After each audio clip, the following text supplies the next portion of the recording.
Hey guys, what is up and welcome to my channel. Today's video is going to be part of my nursing series, episode 1, and I'm going to talk to you guys about the top ways to pass nursing school. Now, before you take advice from someone, you should probably know a little bit of a background about them. I graduated in May of 2019 with my bachelor's. I started working in July 2019 as a registered nurse on a medical surgical floor. So in about 3 weeks, it'll be 1 year of me working as a nurse, which is absolutely insane. It's just crazy. I went right into college after high school. It was 4 years. It was all in person. I lived on campus. I did a direct admission program. So what that means is I applied early enough my senior year of high school and I met the requirements. So I started nursing classes along with prerequisites my freshman year, first semester. And then as long as you met all of the program requirements, you kept your grades up, then you just kept on moving along, which was really nice because I never had to do prerequisites the first 2 years and then apply to a nursing program, what would be your junior year, and then do that junior and senior year.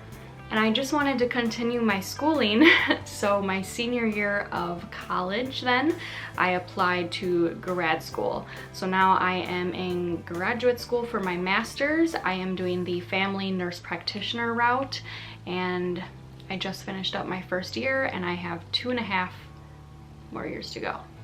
I love school though. That is partially why I am making this YouTube channel, a nursing series. I don't know, I love learning, I love being organized. Just when you study your butt off and then you get a good grade on a test or paper, it's honestly the most rewarding thing in the entire world. But without further ado, I'm going to jump into this video. So if you guys have already applied to nursing school but you haven't started it yet, maybe you're thinking about becoming a nurse, maybe you're already halfway through your nursing program and you're just needing a little bit of motivation to get you through it, I'm gonna help you out today. So if you guys wanna see my top tips to pass nursing school, then just keep on watching. All right, so tip number 1 is to know your learning style. And what I mean by this is, how do you best absorb information? If someone's gonna teach you something, how are you going to get it to stick? This could be reading, writing, listening, teaching, maybe seeing things, watching a video. It could be a mixture of a couple different things. I'm gonna be pretty blunt with you guys in this video. Nursing school is hard, it is tough. There are a lot of things thrown at you at one time. You will get through it, I promise, but there might be a few tears shed along the way. Happy tears, sad tears, angry tears, all of them. Getting to my point is that you need to learn your learning. You need to learn your learning style quickly, and I mean quickly. So for me, I like to write things down and then I would talk out loud, whether it was to a friend or it was just alone in my room. I would pretend to essentially be a teacher and teach that information. What I did is I bought a massive whiteboard. I mean massive, from Costco. You can get one of the little ones from Walmart, Target, wherever. Those work too, but I just got a really big one. And I would go through my PowerPoints and all of the material and I would rewrite things over and over again. That'll be a different tip. So I'd rewrite things over and over again, the material that I was trying to learn, and then as I was writing it, I would be doing it in my own words, and then I would be saying out loud and pretending to teach students. And this process helped so much. And I lived with 4 other girls. One of them was a nursing major with me, 2 of them were exercise science pre-PT students, and then one of them was sports management, and all of us utilized a whiteboard no matter what our major was. So even if you're not a nursing major, this is a tip that you could very well utilize in whatever program you are in. Tip number 2 is you need to understand information, don't just memorize it. This is where I was talking about the whiteboard and writing in your own words. I cannot stress this enough, and this is something that will just click for you in your head. I can tell you this over and over again. You can hear it from so many different people, and it might not click for you until after your first test. It might not click for you until you're a year into the nursing program. It might not click for you until you've already graduated your program and you're studying for the NCLEX. Take some leeway with this sentence. I mean, there are certain things that you just have to memorize. Like pharmacology, what a drug does, you're just gonna have to know. You're just gonna have to memorize it, write it over again. The blood flow through the heart, you're just gonna have to know. You need to think outside of the box when you are memorizing any kind of information. I mean, with pharmacology, you have to be able to put it in a real life situation. You know, if you're giving a medication, why are you giving that medication? Why wouldn't you give that medication? When you give it, what are the effects? What are you going to see? What are you going to educate your patient about? Even if you are memorizing something, there's so much more information that you should be thinking to yourself and trying to understand it in a more situational perspective. Throughout my program, all of our tests were NCLEX style questions. So we never had any like yes or no, very simplified, structured sentences. It was hard, but it really, really paid off in the end. Then we have tip number 3, which is to stay organized. There is going to be so much thrown at you, and you're gonna be expected to know so much. Now, you're not gonna know it all, okay? Just get that through your head right now. You know, when you take the NCLEX, the amount of information that you're expected to know is so massive that it is impossible, okay? So you're not gonna know every single sentence that that professor put on that 30-page PowerPoint times 2 because you're testing on 2 chapters. It's not going to happen. Now, give it your all, study your all, try to know as much as you can. So with this being said, you guys need to stay organized. You are going to have so many different classes, and within those classes there's going to be case studies, online assignments, online videos that you have to watch, written assignments, lab work, skills check-offs, certain hours that you have to complete to practice those skills. You're going to have clinical assignments, and that's all on top of studying for your tests and your quizzes. So what I did was I got a planner. I got all of my planners through nursing school from Target, and I believe it was the Day Life Planner, I think it was something with day in it. I'll put it down in the description below which one I got. I would utilize my planner to write down every assignment, every quiz, every test date, and I would put that in. I would do this in the beginning of the semester. Things do change. You might have to adjust some stuff. Buy whiteout. That's a tip in itself. But I would do that right away in the beginning of the semester so that I had it all laid out. And then you just kind of go through and you know where everything is and what dates things are due, and then you just check it off as you go. Another little tip that I have to stay organized is to buy yourself these little notepads. You can get these from TJ Maxx. They're super affordable there. Target has them, a lot of places have them.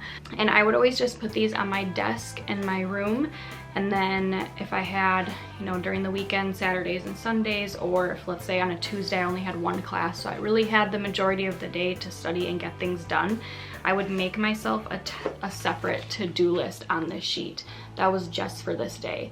Now this could include getting groceries, this could include going to the gym, studying for a test that was 4 days away for an hour. If you wanted to check over the syllabus of a project that you don't need to, you know, have done for 2 months, but you just want to see what it's about, I would just utilize this. And then I'm not scribbling and trying to write like my plan for the weekend in my planner. My roommates also did this. You'd go into our rooms and you'd see sticky notes all over the desks. So that's another idea for you guys. But like I said, the planner is totally doable. You do not need this, but it is something that just kind of helped me to more break it down. And with making to-do list, I'm sorry to break it to you guys, but there is never going to be a day where there is not something that you couldn't do. for nursing school. There is always going to be some assignment that you could complete, some video that you could watch, some skills that you could practice, some test you could study for. There's always going to be something. So if you do break it down and make yourself a to-do list for the day, please make it attainable. That is so important. Don't set yourself up for failure for the day. I remember sometimes I would make to-do lists and they would be so long. Like this has 20 numbers on it. Yeah, I would like fill it all up of everything that I wanted to do. And you know, you would get through maybe 3 in that day, and then that's all. And then you would just kind of feel defeated. So make it attainable and then get it done. Then I have tip number 4 for you guys, and this is to know that it is okay to not do good or to fail something. I cannot stress this enough. Study your butt off. I mean, give it your all always, but sometimes your all is just not gonna be good enough. We're human, we're not good at everything. I mean, you are gonna have so much thrown at you school-wise that it's not even taking in consideration what's going on in your life. There might be other factors that are affecting your schoolwork. So a little story time for you guys, because this is kind of funny and I laugh about it now, but it was really traumatizing at the time. So for my program, you had to have a 78% average for your tests and quizzes. Obviously, you could get less than a 78 on some of them and still pass because it would just, you know, be the average, but if you got below 78, it was technically failing. So pediatrics just never really was my vibe. It is not something that I ever really saw myself going into. I don't have any younger siblings, just not around little kids that often, so it was hard for me to grab onto concepts, I guess. And my first test in my pediatric class, I was at volleyball. We were doing intramural volleyball, and I checked our grade and I got a 60%. 60.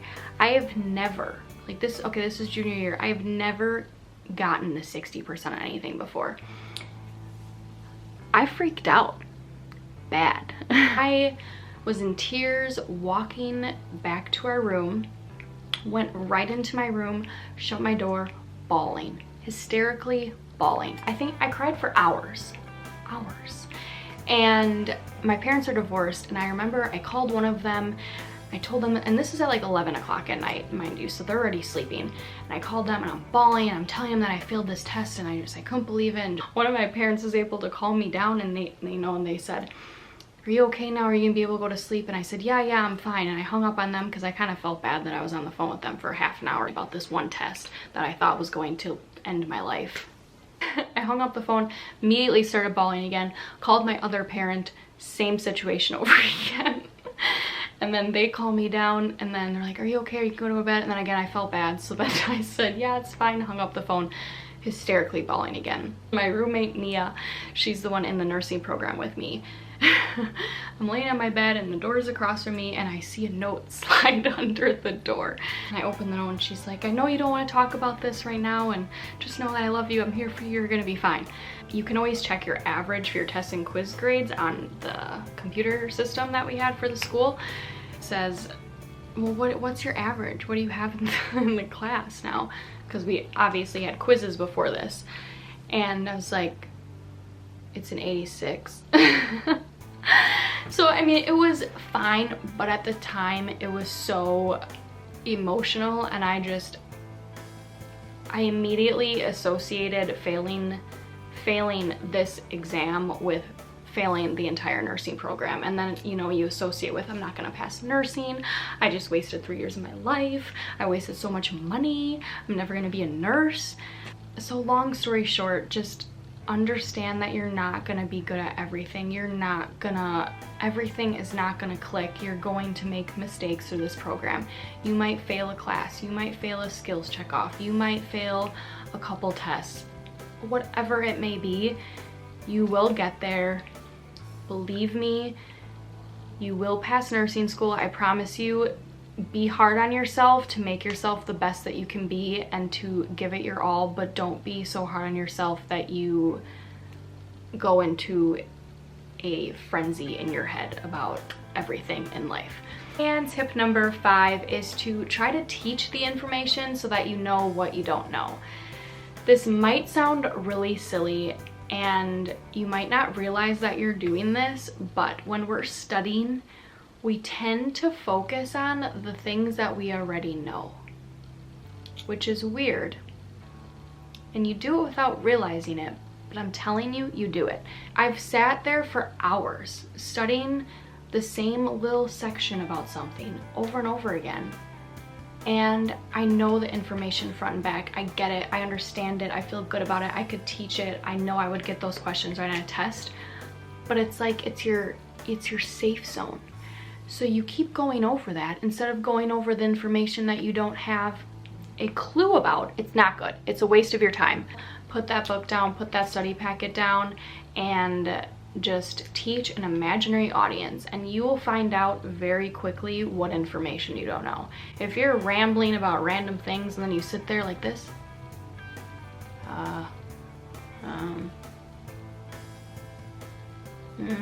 and then you start flipping that book open or that study guide open to give yourself a little hint or a sneak peek about what you're supposed to be talking about, you don't know the information well enough. So go back and figure it out. The way I used to like to do this is I would study by myself, I would try to learn the information, get it down, and then after doing that, I would meet up with a friend and we would teach each other back and forth. And me teaching her, I would learn what I didn't know and what I needed to know better, and then she would teach me, and you know, hearing how she understood something or how she explained something, it kind of sparks your mind to think that way, and maybe, you know, the way she explained it is so much better and it clicks so much better. Oh, and do not ever go into a group study session or a one-on-one study session when you have not studied. This is going to make you go crazy. There is nothing worse than sitting down and being with someone and they just rattle off all this information because they've just spent the last 25 hours studying and you haven't spent 15 minutes studying. And it's gonna make you feel like a failure, and the whole entire time you're not gonna learn anything because you're gonna be sitting there thinking, oh my gosh, I'm so far behind. So that's just, never do that. Always study by yourself, get some information down, and then go to a study group or with a study partner. And I think that is about it. There will definitely be a part 2 to this video. There is so much more that I could talk about. I hope that everything that I said makes sense and I explained it well. If you guys have any topics or questions that you want me to discuss related to nursing, please leave a comment down below. I will be happy to answer them to the best of my ability. Yeah, I think that's about it. I will see you guys in my next video. Bye.